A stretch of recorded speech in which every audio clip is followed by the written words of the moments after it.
Those are the three things that your lawyer needs to be providing to you.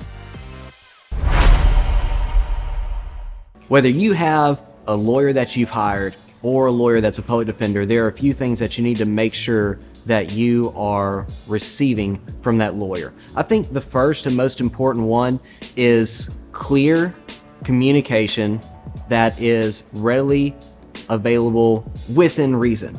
My procedure or my policy is that whenever a client wants to speak to me, I'm more than happy to talk to that client or anyone else in the family or loved ones that I have permission to talk to from the client. And it's really easy. You call the office and you make an appointment with me, whether it be by phone, in person, or over Zoom. And we can talk about your case in that time, because you know that your appointment is your time to talk to me about your case. And we offer those appointments as they are available on my calendar, generally Monday through Thursday in the afternoons. But first, a lawyer should be providing a clear way to communicate with you on a reasonable basis.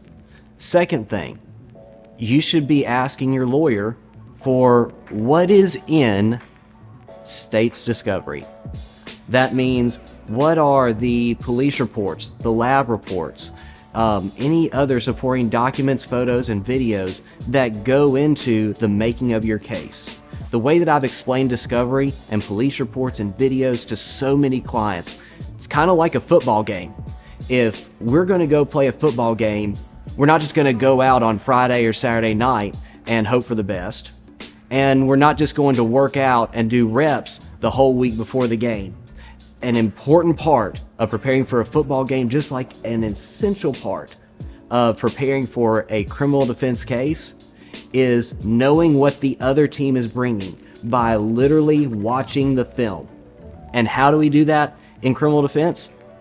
We watch the film. We look through all the police reports. We look at all the photos that the state may try and bring in against us.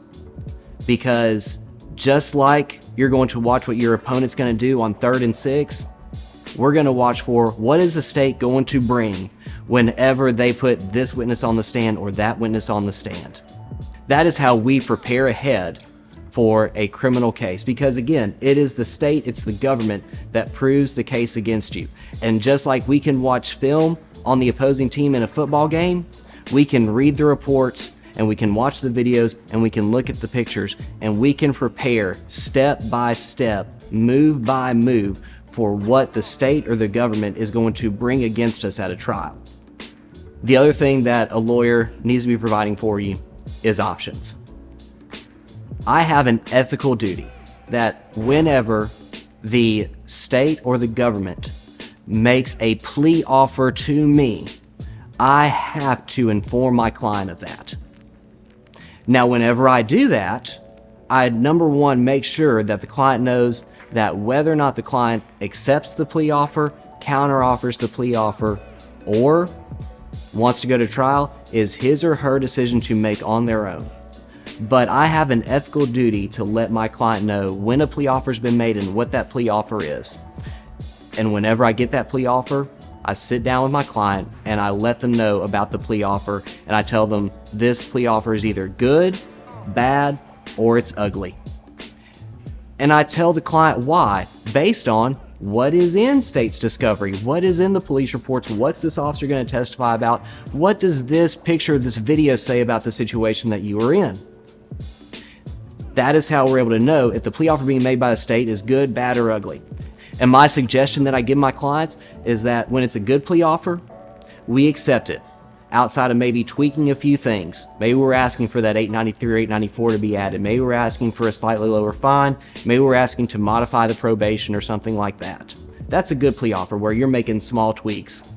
An ugly plea offer, it's not something that we're going to accept, but we're going to make a big counter offer. We're going to ask for a reduction in time, whether it be on probation, jail sentence. We're going to ask for we want an amendment to what we are being charged with. We want to plead to a lower crime and not the crime that you've offered. Those are big things that we work on to get the plea offer down to where the client is happy. That's what happens in an ugly plea offer. Bad plea offers, we just reject outright and we let the state or the government know we'll just go to trial because we don't think your plea offer is any better than what we could get if we go to trial. Those are the three things that your lawyer needs to be providing to you: is communication, discovery, and information so you can make informed decisions. Thank you for sticking around until the end of this video. If you found the information in the video helpful or informative or entertaining, do me a favor. Click the subscribe button and ring the bell notification so you can be a part of the first 1,000 subscribers to this channel, and you'll get notified every time we post a new video, podcast, or other information that you may find helpful. If you have questions about a criminal case and you want to talk to me, then scan the QR code over here or check the link in the bio below. And if you have questions about an expungement, need an expungement for an old case, scan this QR code over here or use the link that's in the bio below. And if you want to watch another video that I've made, just click this one right here.